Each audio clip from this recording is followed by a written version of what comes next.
The Russiagate saga is showing no signs of slowing down, and that could mean bad news for Trump's son-in-law and Uber advisor, Jared Kushner. According to the Washington Post, special counsel Robert Mueller is now investigating Kushner's finances and his business dealings as part of the probe into Russia's interference with the 2016 election. Mueller is also looking into possible money laundering by other Trump associates, as reported by the New York Times.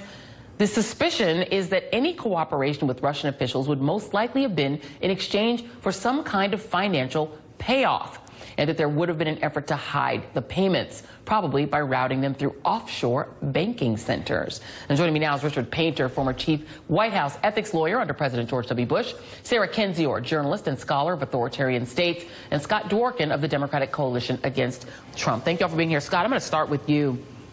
Kushner's attorney issued the following statement. I should read this statement to start off. He said, we do not know what this report refers to. It would be standard practice for the special counsel to examine financial records to look for anything related to Russia.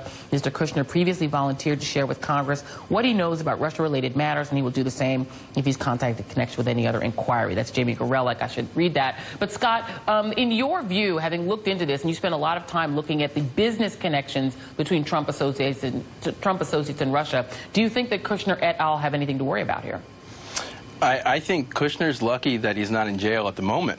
But, you know, I think that as we dig in here, we're going to start to see, you know, not just Jared, but his dad be pulled in the mix as well. You know, it's not magic where a kid at 25 becomes a billionaire.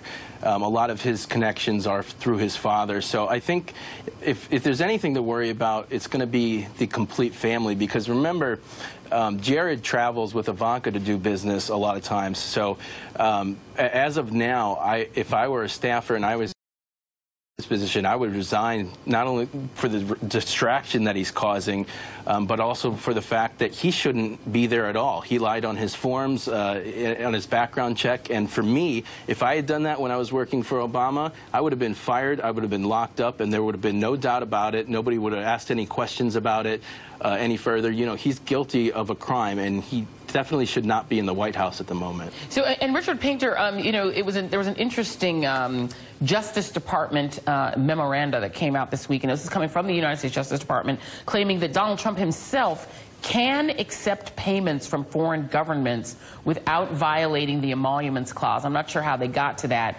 But if that is the reasoning coming out of the Justice Department, then what are the chances that they would feel that Jared Kushner, who does have a very expensive building, 666 Fifth Avenue, that he's looking to refinance, it's, you know, put him in a deep debt, that he couldn't then try to make a deal with a foreign bank, for instance, to try to finance it? Well, I do think it's premature to say that Jared Kushner is guilty of a crime or that he belongs in jail.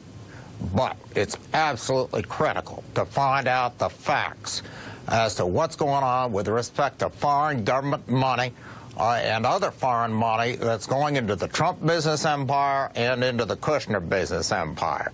The Department of Justice is just flat out wrong in its arguments that the Emoluments Clause of the Constitution does not prohibit government officials from receiving payments from foreign governments. I'm on the other side of that case with Lawrence Tribe, Norman Eisen, and some good lawyers. We have a great team. We feel very strongly the Emoluments Clause specifically prohibits any person holding a position of trust with the United States government from receiving profits or benefits from dealings with foreign governments. Bob Mueller needs to get to the facts here in his investigation. I continue to be worried that the White House is trying to orchestrate the firing of Bob Mueller. Congress needs to investigate.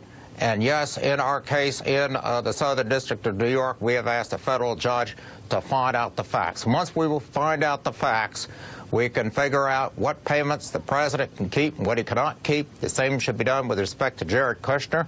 And if there is any criminal activity, of course, those who are doing it should be held accountable. And, you know, Sarah Kendzior, you know, the issue is, you know, we just had a financial disclosure come out that shows that Donald Trump has made quite a bit of money since being elected president. He's doing very well for himself. He's still signing deals, getting patents put through by the Chinese government. He's still doing hotel and golf deals. He hasn't slowed that down at all. If the Justice Department is saying that he cannot violate the Emoluments Clause, that essentially he's clear and free to take foreign payments, who would actually then enforce, even if it were found that he was in some sort of violation, who would enforce it? I'm not sure anybody would enforce it. The entire pattern of his presidency has been him brazenly breaking laws and nobody rising up to enforce it. And I think that's because so many of these laws rest on a presumption of good faith. They rest on a presumption that the president is out to serve the public and not to use his Florida golf resort as a way to make money off of the executive power of the presidency. And unfortunately, that's what he's doing. So I think, we're in a new situation. I definitely think that, we need more documentation. The documentation that you just referred to shows to the money that he's made, but it doesn't show his debt. It doesn't show his transactions. And of course, we still don't have his tax returns. So it's going to take a while for people to be able to access this information if they are at all, especially since so much, I think, is locked up in offshore accounts. Yep. And, that's what we need to do. That's where we are. I want to hold you guys just for a second. Don't anybody move for a minute, but I do have to just for a moment inform our audience that we do have breaking news out of Pennsylvania. The judge in the sexual assault trial, Bill Cosby, has declared a mistrial. So I'm going to have my guests hold on for just a second.